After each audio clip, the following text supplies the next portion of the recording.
Shalom. Oke. Ya, tadi istri saya sudah cerita masalah bagaimana kita pelayanan di Bandung. Kalau saudara pernah ngeliat harimau, matanya yang begitu buas, tajam, seperti itu. Waktu pertama kali saya melihat itu emaknya,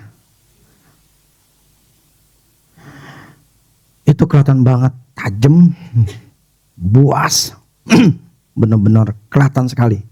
Ternyata memang dia keturunan dari Prabu Siliwangi. Kita nggak pernah, sudah belasan tahun pelayanan, nggak pernah yang namanya ngalamin doain keturunan dari Prabu Siliwangi. Waktu kita doain, muncullah harimau, roh harimau dari badan dia. Udah kita bantai, datang lagi teman-teman yang lain. Terus saya ngomong begini, ya udah lu panggil lagi dah. Waktu itu cuma beberapa, saya bilang panggil lagi 10, 20, 30, 40, 50. Panggil terus. Sampai sekitar 105, itu harimau. Prabu Siliwangi kan harimau ya. Udah gampang dimatai. Makanya gini, itu lagu yang tadi. Jadi gini, itu gereja, dia gereja yang depannya G, yang suka ngambil domba orang. Ketika disuruh diminta untuk doain, apa bilangnya? Nggak bisa, itu bukan bidang saya lah atau apa. Gereja bisa saja memuji Tuhan, wah luar biasa. Yang tadi kita nyanyikan, Yesusku dahsyat, ku tak ragu kepadamu. Kau Tuhan yang setia di pihakku, Yesusku dahsyat, tak terbendung kuasamu. Kau yang terhebat, terbesar bagiku. Itu bukan cuma di mulut.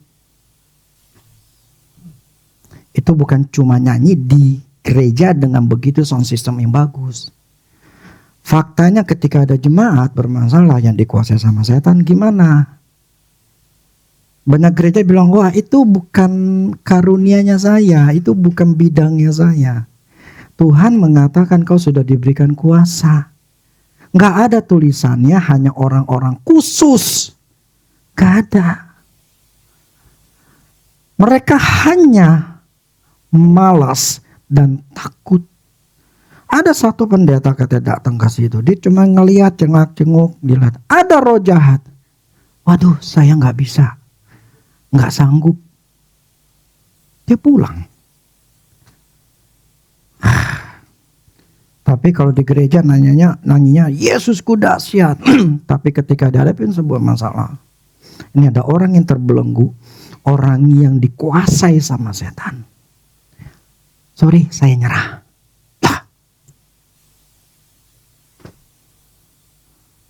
Cuma bisa nyanyi, tapi nggak bisa praktekin. Itu yang terjadi di banyak gereja. Jadi hanya begereja minggu, yang penting jemaat full penuh, lead masuk, sound system bagus, bisa kita nyanyi dengan bersuka cita, selesai. Kehidupan sehari-hari urusan masing-masing. Ketika ada masalah, urusan masing-masing. Itulah yang terjadi. Sehingga nama Tuhan tidak dipermuliakan, nama Tuhan tidak tidak dibuktikan. Kalian yang di sini, kalian sudah punya kuasa. Amin. Jadi jangan pernah takut sama setan. Jadi ketika itu ada roh jahat atau harimau, awalnya cuman 5, beberapa doang. Waduh, udah 5 nih. Wah, udah banyak nih. Kagak. Kuasanya tak terbendung. Itu yang saya pegang. Cari lagi yang lain. Panggil lu teman lu yang lain. Sebanyak lu punya, lu panggil yang lain. Karena apa? Saya percaya kuasa Tuhan gak pernah bisa dikalahkan. Nih, waktu kemarin kita ke panti asuhan. Kan ada roh jahat. Wah, kita bingung nih. Kita gak ketemu sama ketuanya, maksudnya setan pemimpinnya, tapi sudah ada, belum semuanya. Wah, saya ngeri nih. Masalah apa? Ini tujuannya mereka adalah itu setan hanya untuk membunuh. Jadi gimana dong kita kalau nggak mungkin kita stay di sana kan, gitu loh. Karena dulu aja tuh yang berapa minggu yang lalu tuh mereka kerasukan gitu loh, ada 2 orang kerasukan gitu loh. Nah ini gimana ya Tuhan ya? Ini ada roh jahatnya, ini kita tinggal kita ngeri. Karena begitu banyak nanti datang akan ngerasukin, kan tujuannya ketika ditanya itu mereka hanya untuk membunuh anak-anak panti. Ya saya dikasih pengertian sama Tuhan gini, yaudah kamu kasih aja itu malaikat. Oh iya ya, malaikat yang namanya malaikat penjaga sama malaikat perang. Oh iya, yaudah. Akhirnya saya umumin mereka, yuk nanti saya akan doain masing-masing satu. Tuhan akan kasih, saya doain kamu masing-masing perlindungan secara tubuh, malaikat penjaga sama malaikat perang. Kenapa? Karena mereka dalam keadaan posisi di situ banyak roh jahat. Jadi mau nggak mau harus dikasih. Jadi, nah ketika lagi sudah saya lupa udah dikasih atau didoain atau belum, ada yang bertanya begini, Pak, gimana dong kalau misalnya ternyata nih kita nih kalah, setan ini lebih kuat, gimana dong? Waktu nanya masih Agus. Terus Agus bilang, udah coba no. Sama Pak Rudi. Saya ngomong begini. Tidak pernah terlintas di dalam diri saya yang mengatakan setan itu lebih kuat dari saya. Jadi nanti saya bisa dikalahkan atau nanti ada serangan balik. Saya katakan gini, tidak pernah saya membayangkan atau memikirkan atau jadi takut ketika ada kuasa yang lebih tinggi dari saya kemudian bisa nyerang saya atau saya kalah. Tidak pernah. Kenapa? Karena Yesus dikatakan sudah menang. Dia mengalahkan maut, mengalahkan setan. Kenapa saya harus takut? Kenapa saya berpikir bahwa saya akan kalah? Kalau Tuhan mengatakan dia sudah menang. Kan saya pakai nama Yesus, bukan nama Rudi. Jadi kenapa saya harus berpikir nanti ada serangan balik, nanti akan ada saya mungkin kalah, dia lebih kuat. Jadi kalau kita mengerti posisi kita yang minggu lalu saya katakan posisi sebagai anak Allah, kita tuh tidak akan pernah punya bayangan nanti gua kalah. Ingat gak dulu Napoleon Bonaparte? Saya pernah baca. Ya syarat benar sih. Ketika dia memasuki sebuah negara, sebuah bangsa atau masuk ke daratan, itu kapal lautnya itu dibakar, dihancur semua. Jadi ketika mereka masuk, mereka tuh tidak ada kata bisa balik. Artinya gini, jenderalnya ngomong gini, kita tidak mungkin balik ke belakang. Yang ada kita ke depan. Artinya apa? Mau gak mau lu mesti menang. Makanya mereka selalu menang. Karena gak ada pilihan lagi. Tidak punya pilihan. Tidak ada 2 pilihan. Pilihannya cuma 1 doang, menang. Pilihan cuma 1, menang. Gak ada pilihan nanti kalah. Gak ada. Jadi kamus daripada si jenderal ini cuma 1, menang. Jadi seharusnya kamus bagi orang Kristen menang. Bukan nanti satu hari gue bisa kalah nih, satu hari gue bisa ketekan nih. Gak ada istilah begitu. Anggap gak? Kenapa sih memikirkan sesuatu yang bisa negatif thinking terjadi dalam diri kita? Pikirkan apa yang kita mau. Bukan apa yang tidak kita mau. Jangan mikirin anak kita nanti kenapa-napa nih kalau jauh. Kenapa mikirkan anakku selamat, anakku akan bagus, anakku akan berhasil, anakku akan dapat teman yang bagus. Kenapa enggak mikirkan mengkrit itu? Kenapa harus meng-create sesuatu yang negatif? Mau ngapain? Angkat. Nyawa. Posisi sebagai anak Allah itu harus tahu. Bukannya sombong. Kita menyatakan siapa Tuhan. Amin. Kita menyatakan siapa itu Yesus. Jadi ketika kita nyanyikan lagu, kuasanya tak terbatas, memang betul. Seandainya itu harimau, ada 200, ada 300, 500, gua nggak pikirin. Problemnya mentoknya 105 yang bisa dipanggil. Saya bilang panggil lagi, nggak ada. Ya udahlah. Kalau misalnya ada lagi 200, 300, 500, 1000, gue nggak pikirin seberapa banyak pun. Karena kuasanya tidak terbatas. Seberapapun lawan kekuatan setan pun, saya akan tetap punya kuasanya. Sombong banget. Saya ngomongin firman. Gitu loh.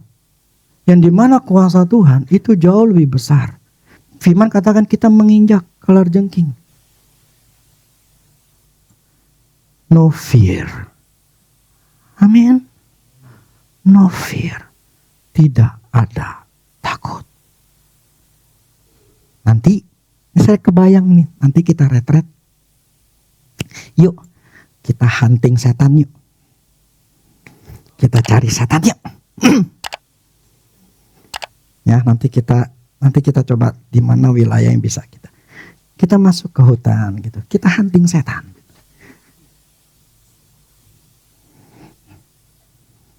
Emang kita mau ini loh, kalian mesti dilatih nanti biar yang muda-muda udah nih, kamu masih belum lah. Si Arya gitu loh. Juan, si apa tuh? Jojo, di sana ada tuh kuntilanak, Jo. Ayo, Jo, tangkap, Jo. Tarik, Jo. Tuh, bantai no bertiga kalian. Wih, seru nggak? Seru. Terus bilang nyari penyakit, kagak. Nyari gara-gara. Gak ada istilah penyakit atau diserang balik. Gak ada. Kamus di Mahanaim. Ya, tidak akan pernah ada. Oke, hari ini saya akan bicara masalah doa. Kan minggu lalu saya pernah ngomong, coba dah Yohanes 14. Yohanes 14 ayat 13 sampai 14.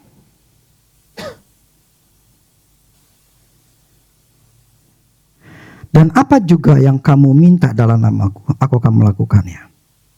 Supaya Bapa dipermuliakan di dalam anak. Jika kamu meminta sesuatu kepadaku dalam namaku, aku akan melakukannya. Di sini katakan apapun juga kamu minta, aku akan melakukannya ya. Terus Yohanes 16 ayat 23 sampai 24. Dan pada hari itu kamu tidak akan menanyakan apa-apa kepadaku. Aku berkata kepadamu, sesungguhnya segala sesuatu yang kamu minta kepada Bapa akan diberikannya kepadamu dalam namaku. Sampai sekarang kamu belum meminta sesuatu pun dalam namaku. Mintalah maka kamu akan menerima supaya penuhlah sukacitamu. Amin. Amin. Kenyataannya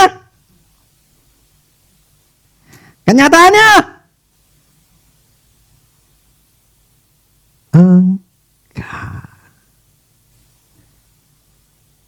Saya nanya sama Tuhan ini.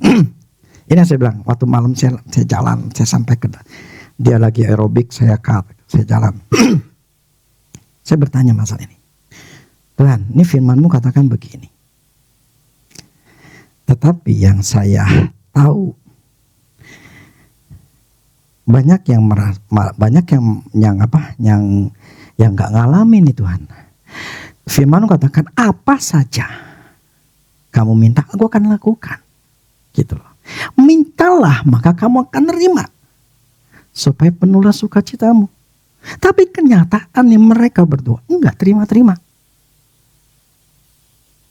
Nah, ini ada satu sikap, beberapa sikap. Pada waktu kita meminta kepada Tuhan. Pertama gini, ketika kita meminta sama Tuhan berdoa nih, kita udah takut nggak dapat. Minta sih minta, tapi mikirnya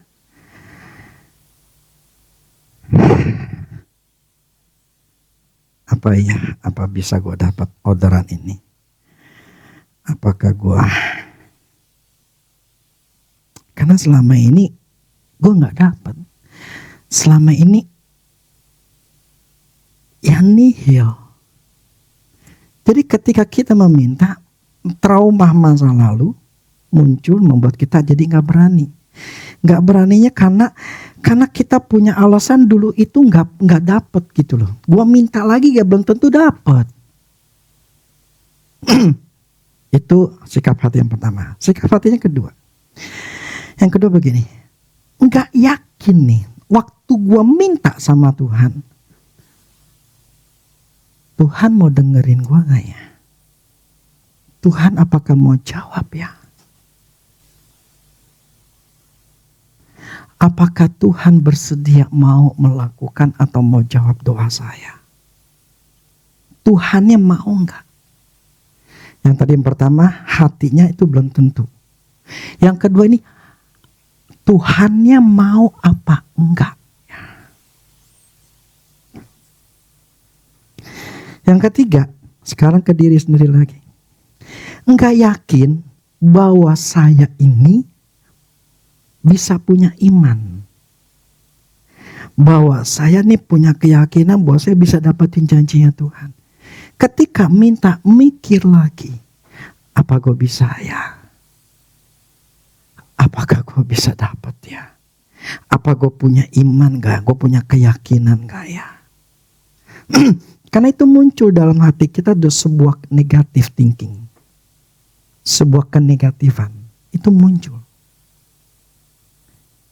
Betul atau betul gak sih?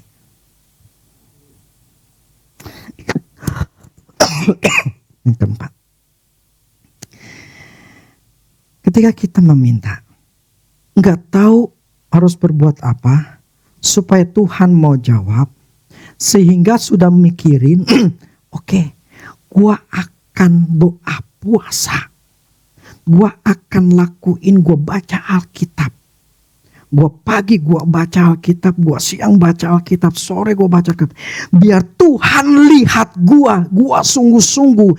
Supaya Tuhan itu ngelihat hati gue. Supaya Tuhan itu jawab doa gue. Jadi gue akan lakukan, gue doa puasa, gue akan berbuat baik. Gue akan melayani Tuhan, gue akan melakukan ini. Pokoknya gue pengen supaya itu Tuhan jawab. Artinya berusaha menyogok Tuhan dengan perbuatan. Yang kelima, ketika kita berdoa sama Tuhan, doa sih doa, tapi ngomong gini, muncul dalam hati, Tuhan, saya harus ngapain? Saya harus berbuat apa? Saya harus ngelakuin apa lagi ya Tuhan? Tuhan, saya minta dong. Saya minta A, minta B. Terus tapi saya bingung Tuhan. Saya harus mau ngapain lagi? Saya bingung. Saya harus berbuat apa?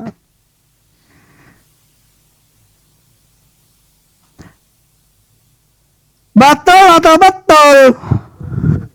5 ini seringkali muncul dalam diri kita waktu kita minta. Betul gak?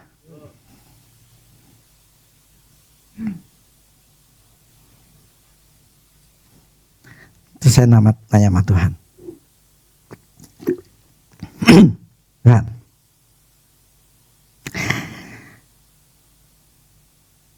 ini kan pertanyaan-pertanyaan manusia nih. Waktu sikap hati manusia pada waktu dia doa. Apakah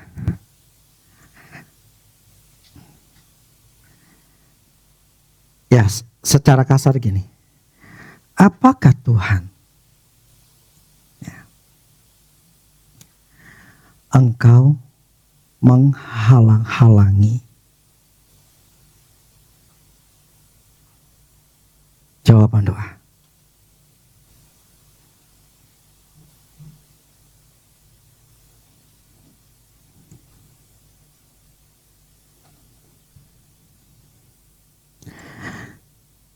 Langsung dijawab Roh Kudus dalam hati saya begini.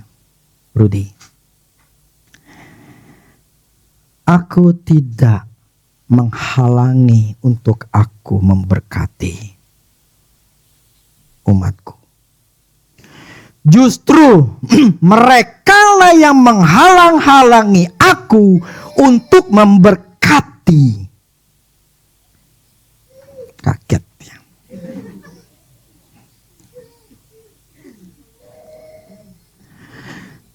Ya. Justru manusianya, orang Kristennya yang menghalang-halangi aku untuk memberikan jawaban berkat yang aku sudah siapkan. Mereka lah yang menghalang-halangi aku. Wow.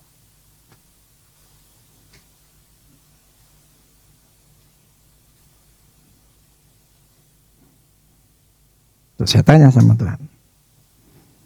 Berarti kau mengatakan manusia menghalangi. Jadi Tuhan memberikan satu bayangan gini. Ketika aku memberikan,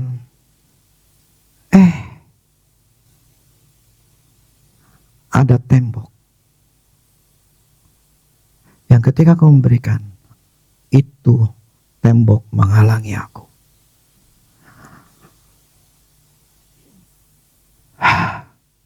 Oke Tuhan.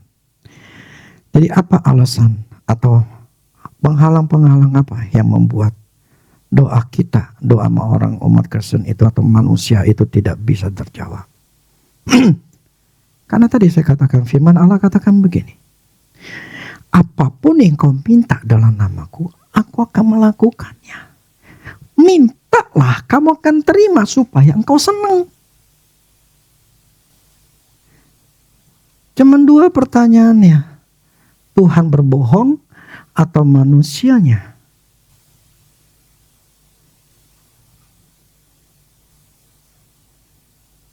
Maka Tuhan ngomong, lu minta, gue kasih. Apa aja lu minta, gue kasih. Pertanyaan adalah, kenapa manusia nggak terima? Berarti Tuhan berbohong kah?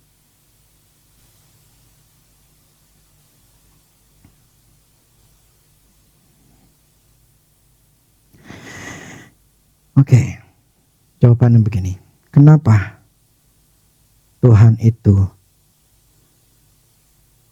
tidak menjawab doa kita? Yakobus 1 ayat 6 sampai 7. Yuk sama-sama kita ngomong. 2, 3. Hendaklah ia memintanya dalam iman dan sama sekali jangan bimbang. Setiap orang yang bimbang sama dengan gelombang laut yang diombang-ambingkan kian kemari oleh angin. Orang yang demikian janganlah mengira bahwa ia akan menerima sesuatu dari Tuhan.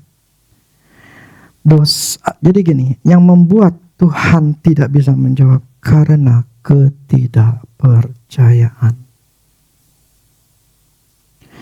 Ketika dia meminta, dia bimbang. Yaitu 5 hal itu. Takut gak dapet kalau meminta karena punya trauma masa lalu. Gak yakin Tuhan mau dengerin. Gak yakin gue punya iman. Gak tahu harus berbuat apa. Tapi gue akan mencoba untuk nyogok Tuhan dengan berbuat ini, berbuat itu. Gak tahu apa harus dilakukan lagi, bingung secara total. Jadi ketika meminta, tidak ada namanya sebuah kepercayaan. Dan sama sekali, ya, sebab orang yang bimbang sama dengan gelombang laut, diombang-ambing kemari. Orang demikian jangan mengira, ya, ia akan terima sesuatu dari Tuhan. Jadi orang yang bimbang, orang yang tidak percaya adalah orang yang tidak bisa mendapatkan jawaban dari Tuhan. Maka jadi pertanyaan adalah Ketika kita minta, kita percaya enggak? Ketika kita meminta dengan dasar, ada enggak yang negatif atau dengan dasar yang keyakinan? Yang kedua, Yesaya 59 ayat 1 dan 2. Yesaya 59. Sesungguhnya tangan Tuhan tidak kurang panjang untuk menyelamatkan, dan pendengarannya tidak kurang tajam untuk mendengar. Tetapi yang merupakan pemisah antara kamu dan Allahmu ialah segala kejahatanmu. Dan yang membuat dia menyembunyikan diri terhadap kamu sehingga ia tidak mendengarkan ialah segala dosamu. Ulangan 28 ayat 23. Ini Tuhan bicara, Ulangan 28 itu bicara masalah berkat dan kutuk kepada bangsa Israel. Ulangan 28 ayat 23. Juga langit yang di atas kepalamu akan menjadi tembaga, dan tanah yang di bawah pun menjadi besi. Maksudnya gini, yang menjadi penghalang, yang memisahkan kita, ia tidak mendengarkan, di sini katakan segala dosamu. Nah, maksudnya begini, ketika Tuhan ngomong antara pada bangsa Israel gini, ini adalah berkat, ini kutuk. Ketika engkau mendengarkan suaraku, ini berkatnya. Ketika engkau memberontak kepadaku, tidak melakukan firmanku, inilah kutuknya. Nah, kutuknya maksudnya begini, ketika ini langit jadi tembaga, tanah jadi besi. Langit jadi tembaga artinya apa? Pada saat itu tidak ada hujan. Dan ketika, karena kan kita bicarakan dulu bangsa Israel itu adalah agraris gitu ya. Terus tanah jadi besi. Tanah seharusnya gembur. Ketika dia bisa tanaman itu tanam, dia akan mencoba akan masuk ke dalam untuk bisa mendapatkan air. Tapi tidak bisa karena tanahnya besi. Artinya apa? Berkatnya ketahan.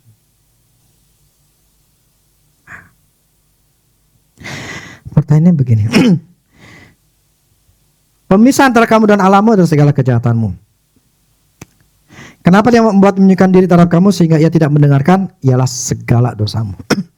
Terus saya nanya sama Tuhan, Tuhan, bukankah pemisah antara Allah dengan manusia itu Kristus yang menebus, yang menyucikan, yang mengampuni dosa kita?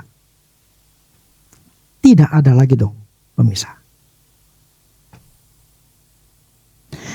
Dan segala dosa kita itu kan diampuni, dosa yang dulu, sekarang maupun nanti. Jadi tidak ada dosa seharusnya menjadi penghalang kita. Nangkap gak? Ngerti gak? Nah, ya saya ngomong kayak gitu. Nah, memang semua dosa kita diampuni. Yang dulu, sekarang maupun yang nanti. Karena kita manusia bisa melakukan kesalahan. Tetapi bukan berarti tidak ada efek, tidak ada akibat dari dosa.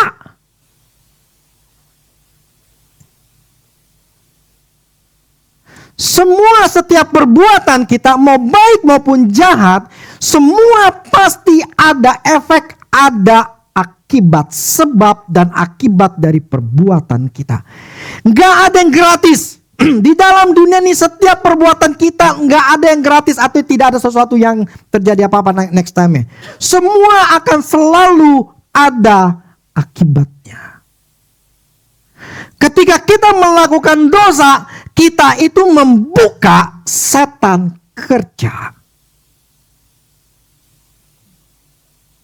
Akibatnya kita berdosa, setan buatlah yang namanya langit tembaga. Setan menciptakan lagi tanah, kita usahakan itu menjadi besi. Jadi apapun yang kita doakan, yang kita minta, langit jadi tembaga, tanah jadi besi. Ketika Tuhan mengirim, semuanya mentok. semuanya terhalang. Jadi bukan Tuhan yang mau halangi berkat Dia. Kitalah yang menghalangi. Manusialah yang membuat itu semua. Efesus 1 ayat 3 mengatakan bahwa segala berkat rohani itu sudah disediakan buat kita. Segala sesuatu Allah sudah sediakan buat kita. Dia ingin mengirimkan itu berkat buat kita. Tapi problemnya ada ketidakpercayaan, ada dosa. Tuhan tidak bisa menjawab doa kita. Saya ingin kita semua mengerti supaya nggak komplain sama Tuhan. Tuhan kenapa sih nggak jawab doa saya? Supaya kita bisa mereview, melihat kilas balik akan diri kita. Yang ketiga, kenapa alasan Tuhan belum menjawab atau tidak menjawab doa kita? Ibrani 6 ayat 12. Ibrani 6 ayat 12. Agar kamu jangan menjadi lamban, tetapi menjadi penurut-penurut mereka yang oleh apa? Iman dan mendapat bagian dalam apa yang dinyajikan Allah. Saya ketika lagi jalan itu saya tanya Tuhan, oke Tuhan, dia kan lagi jalan saya. Yang dia bilang bukan Tuhan, bukan dia menghalang-halangi. Oke Tuhan, saya bertanya sama Engkau. Ini ada satu yang saya mau doain, yang sudah bertahun-tahun. Saya tanya Tuhan, saya salah di mana? Kok saya belum dijawab? Pertama. Kedua, saya ngomong apa yang salah membuat ini belum terjawab? Ya, ketiga, apa yang menjadi penghalang dari itu yang membuat saya nggak bisa jawab?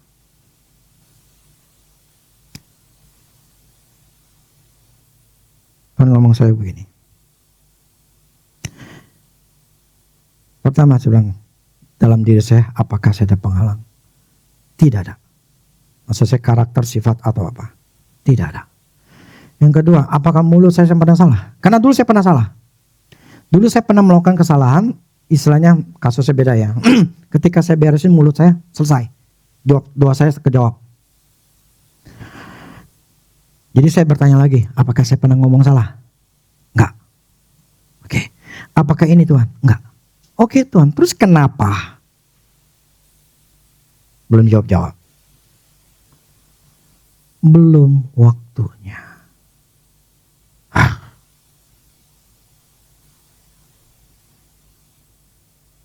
Ya sudah, mau dibilang apa? Itulah, ada iman dan kesabaran. Nah makanya gini, yang membuat Tuhan menjawab doa kita yang pertama itu adalah iman. Coba, Matius 15 ayat 28. Matius 15 ayat 28. Maka Yesus menjawab dan berkata kepadanya, hai ibu, besar imanmu, maka jadilah kepadamu seperti yang kau kehendaki. Seketika itu juga anaknya sembuh. Oke, terjemahan TSI. Kemudian Yesus menjawab, ibu, kamu sangat percaya kepadaku. Kalau bahasa yang terjemahan bahasa TB-nya, besar imanmu. TSI-nya ngomong sangat percaya kepadaku. Karena itu terjadilah sesuai dengan apa yang kamu minta. Bukan sesuai kehendaknya Allah. Kamu minta. Mengapa? Besar imanmu, di sini katakan bahwa kepercayaanmu, kau sangat percaya kepadaku. Jadi imannya, kepercayaan kepada Tuhan itu sangat besar. Makanya terjadilah apa yang kau minta. Jadi yang membuat doa kita terjawab itu karena ada iman. Oke. Matius 9 ayat 28 sampai 29. Setelah Yesus masuk ke dalam sebuah rumah, datanglah kedua orang buta itu kepadanya. Dan Yesus berkata kepada mereka, percayakah kamu bahwa aku dapat melakukannya? Mereka jawab, ya Tuhan, kami percaya. Lalu Yesus menjamah mata mereka sambil berkata, jadilah kepadamu menurut imanmu. Nah, kalau dalam terjemahan coba Amplified Bible-nya. Ayat 29 ya. Then he touched their eyes, saying, according to your faith, menurut imanmu, berdasarkan imanmu, apa imannya? Your trust and confidence in my power and my ability to heal. Jadi imannya maksudnya imanmu karena kepercayaanmu, keyakinanmu akan di dalam kuasa, ya, kuasaku, kemampuanku untuk nyembuhinmu. Jadi Tuhan ngomong gini kepada orang buta ini, lu percaya gua tuh mampu, maka terjadi apa yang lu mau. Jadi kalau ketika kita berdoa, kita mempertanyakan apakah Tuhan mau, ya, apakah Tuhan bisa kasih. Itu berarti kita mempertanyakan kasih Allah. Kita mempertanyakan kemampuannya Tuhan. Apakah mungkin dengan keadaan ekonomi ini bisa? Apa mungkin karena badan saya begini saya bisa dapat? Apakah mungkin begini begitu yang bisa saya dapat? Ketika ada pertanyaan-pertanyaan itu menyatakan bahwa kita ini gak percaya.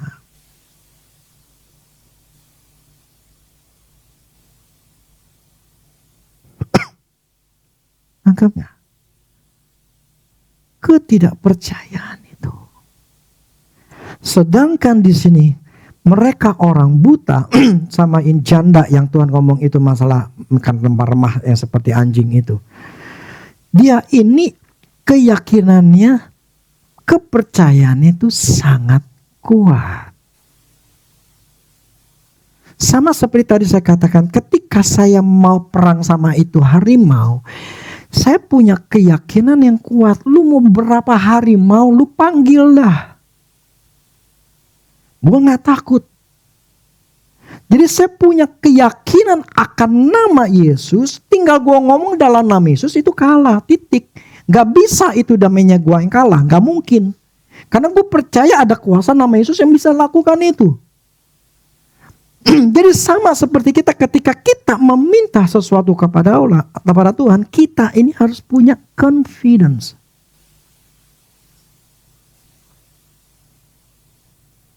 Amin.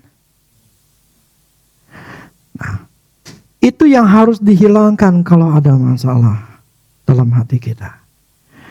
Yang kedua tadi kan, yang membuat Tuhan bisa menjawab doa kita tadi pertama iman, kedua kesabaran. Pengkhotbah 3 ayat 11. Pengkhotbah 3 ayat 11. Ia membuat segala sesuatu indah pada waktunya. Bahkan ia memberikan kekalahan dalam hati mereka, tetapi manusia tidak dapat menyelami pekerjaan yang dilakukan Allah dari awal sampai akhir. Nah, terjemahan TSI-nya. Allah sudah mengatur supaya setiap hal terjadi tepat pada sesuatu, tepat pada yang sudah ditentukannya. Allah sudah ngatur supaya setiap hal terjadi yang kita doakan atau yang kita minta terjadi tepat pada saat yang Dia sudah tentuin. Jadi ada waktunya Tuhan yang nentuin di tanggal nanti 20 Mei. Gua kasih lo. Tetapi kita tidak boleh mencampurkan iman dengan waktu. Karena kita tidak tahu kapan waktunya. Ngerti? Iman harus dicampur dengan firman. Iman itu harus dicampur dengan kesabaran. Karena iman dan kesabaran, terima janjinya Tuhan. Jadi seperti tadi saya bilang, diri saya, gimana Tuhan? Tuhan bilang belum waktunya. Lah kalau belum waktunya berarti Tuhan minta saya sabar. Karena di sini ada waktunya. Tepat pada waktunya sudah ditentukan baru terima. Nyaho. Jadi ada yang namanya timingnya Tuhan. Ada waktunya Tuhan. Itulah kenapa Tuhan ngomong begini. Coba. Lukas 18 ayat 1. Lukas 18 ayat 1. Yesus mengatakan suatu perumpamaan kepada mereka untuk menegaskan bahwa mereka harus selalu berdoa dengan tidak jemu-jemu. Nah, doa yang tidak jemu-jemu bukan doa seorang pengemis. Arti kata dalam bahasa Inggrisnya ya, itu lose heart. Jangan not lose heart. Artinya jangan sampai hatimu tawar. Jangan sampai hatimu tuh putus asa. Jangan sampai kamu tuh kecil hati. Jangan sampai kamu itu jadi hilang semangat. Karena belum dapat. Ngerti? Tuhan katakan berdoa dengan tidak jemu-jemu, artinya berdoa bukan kamu jadi seorang pengemis, tapi kamu punya keyakinan bahwa apa yang kau minta kan ini sesuai firman kok. Saya minta mobil, saya minta rumah, saya nggak punya rumah, saya minta motor, saya minta. Kan itu kan sesuatu yang normal karena memang saya butuh, bukan sesuatu yang sifatnya salah, bukan dosa. Dosanya kalau kita menginginin laki orang lain gitu yang sudah punya istri gitu loh. Ada yang kayak begitu gitu loh. Nah, yang saya maksud begini. Ketika kita berdoa, Tuhan menginginkan jangan sampai kalau belum dapat, jangan tawar hati. Jangan bilang Tuhan, kok kapan Tuhan? Tuhan, saya butuh. Yang tadi saya tanya sama Tuhan, yang saya bilang, Tuhan bilang belum waktunya. Satu yang diajarkan Tuhan sama saya gini. Kenapa aku tidak jawab? Karena aku tidak mau engkau tergantung dengan itu. Seolah-olah itulah jadi jawaban atas hidup. Ya sudah. Akhirnya Tuhan pakai cara yang lain untuk nolong saya. Cara yang menurut saya ini di hold sama Tuhan. Di hold, ditahan. Karena Tuhan gak mau saya bergantung atau menginginkan sesuatu yang bukannya Tuhan. Karena saya pengen ini yang bisa menyelesaikan masalah saya. Tetapi justru sama Tuhan, gue tahan. Fokus kepada aku bukakan yang lain. Aku jawab yang lain. Oke. Gini loh. Kenapa sih kita harus berhubungan bergaul sama Tuhan? Supaya kita tahu alasannya Tuhan apa. Kita tahu mengerti kehendak Tuhan itu apa. Supaya hati kita enggak lose heart. Hati kita enggak tawar, enggak putus asa. Tapi kita menjadi tetap bergaul sama Tuhan. Bukan melihat tangannya Tuhan, tapi melihat hatinya Tuhan.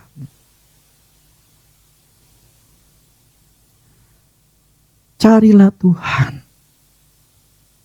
Dan bukan datang ke Tuhan itu mencari jawaban atau mencoba memaksa Tuhan supaya jawab. Capek. Betul gak sih saya ngomong? Capek.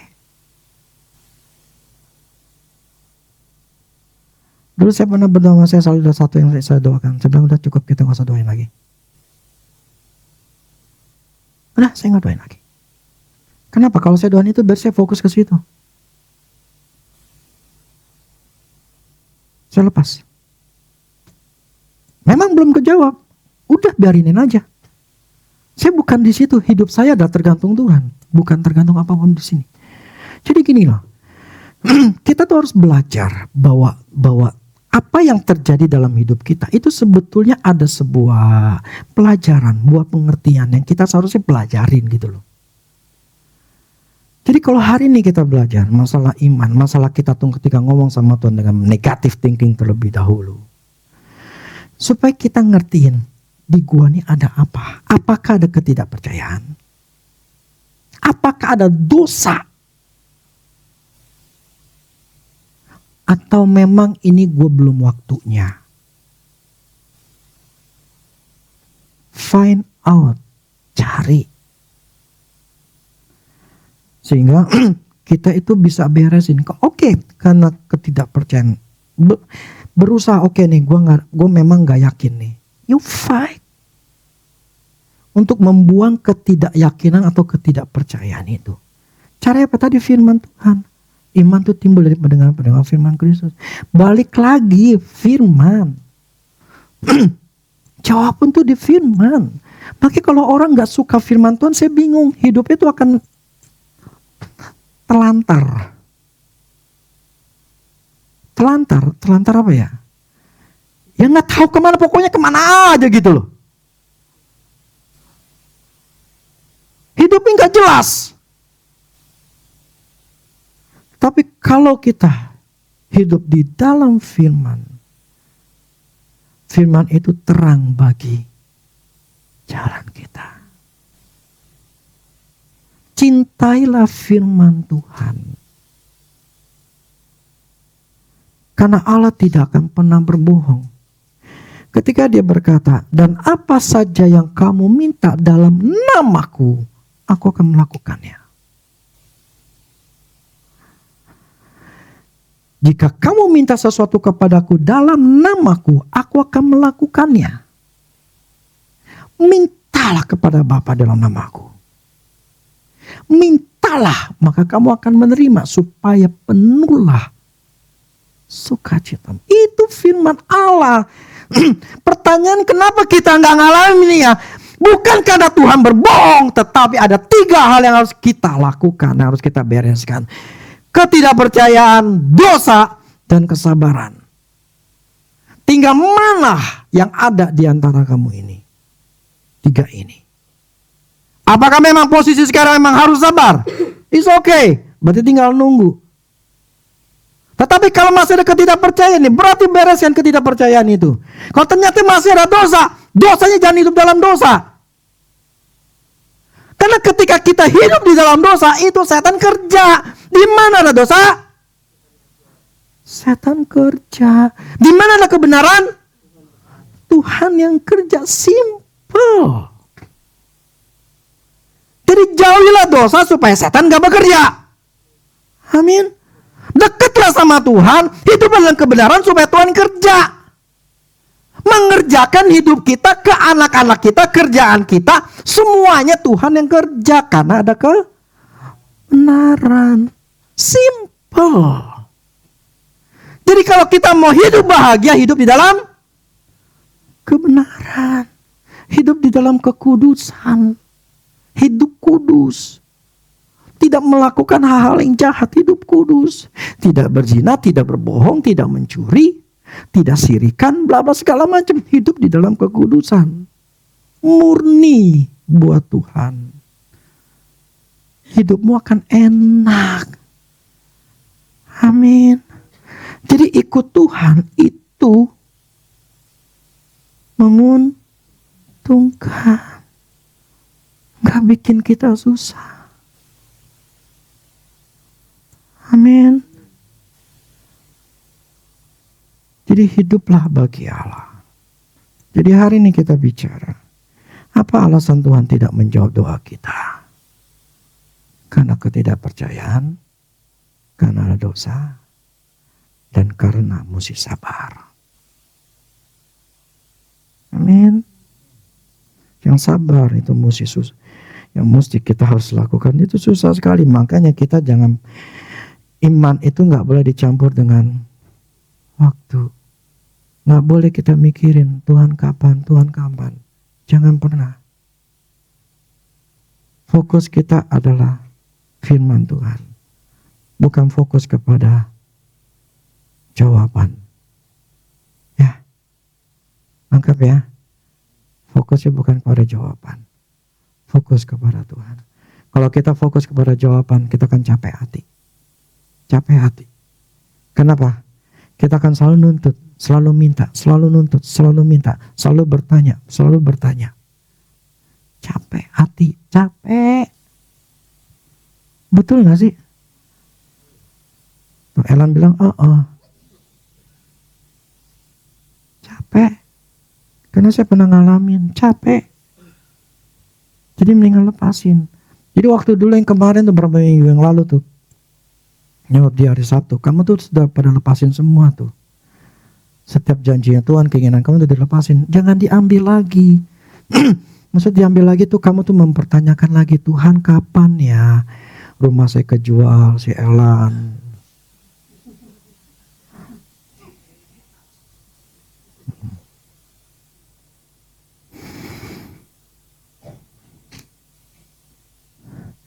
Supaya hidup kita nggak tergantung dengan hal apapun dalam dunia ini. Amin. Bergantung kepada Allah. Benar. Jadi supaya daripada kita capek hati, maka Tuhan katakan supaya kita berdoa, tapi dengan cara doa bukan minta-minta. Belajar firman. Sampai nanti kita diubahkan, Tuhan kasih lihat, ada waktunya dikasih. Amin. Tuhan itu baik. Apa saja kita minta diberikan. Betul. Tapi jangan bikin gara-gara. Gara-gara sama setan boleh. Tapi gara-gara sama Tuhan jangan. Gak menang. Sama Tuhan gak menang. Tapi sama setan kita menang. Bikin gara-gara sama setan aja gak apa-apa. Pasti menang kita. Tapi sama Tuhan gak bisa. Jadi mesti baik-baikan lah sama Tuhan. Bukannya Tuhan kau begini, engkau jahat, engkau tidak memberikan, udah waktunya, aku butuh, enggak dapat apa-apa. Itu namanya kita komplain sama Tuhan. Kita anggap Tuhan tuh yang salah, kita yang menang, kita yang benar. Nggak menang, nggak bakal menang. Jadi lebih baik nunduk, oke Tuhan, engkau yang benar, saya yang salah. Oke, saya mau berubah. Engkau yang pokoknya engkau yang benar lah. Jadi saya yang harus berubah. Itu namanya kita merendahkan diri. Ketika seorang merendahkan diri, firman Allah katakan apa? Tuhan akan tinggikan. Tapi kalau kita malah menyalahkan Tuhan, berarti kita menganggap diri kita benar, kita meninggikan diri, justru direndahkan. Jadi jangan komplain sama Tuhan. Percuma, enggak menang. Mau ngapain komplain kalau nggak menang? Makanya saya kadang-kadang ada orang yang ngomong bla-bla kayak gitu, misalnya adu-adu mulut gitu. Saya lebih baik mundur. Percuma. Paling ngomong sama orang bebal yang punya prinsip. Gak ada gunanya. Saya cukup ngomong cuma sekali dua kali, saya cuma lihat dulu, saya malang doa. Oh oke. Saya keluar dari istilahnya dari percakapan itu. Karena percuma, nggak bakal menang, nggak ada gunanya. Ada orang-orang yang memang bebal. Ya susah, kalau memang udah sifat karakternya dia punya prinsip kayak begitu, kita mau apa-apain juga gak bakal bisa menang. Karena dia punya pendirian yang salah. Sudah lepasin. Nah maksud saya gini, firman Tuhan hari ini untuk mengajarkan pada kita. Jadi, punyalah iman. Amin. Punyalah kesabaran. Dua hal ini kita akan dapat. Demikianlah firman Tuhan. Biar ini jadi berkat buat kita semua.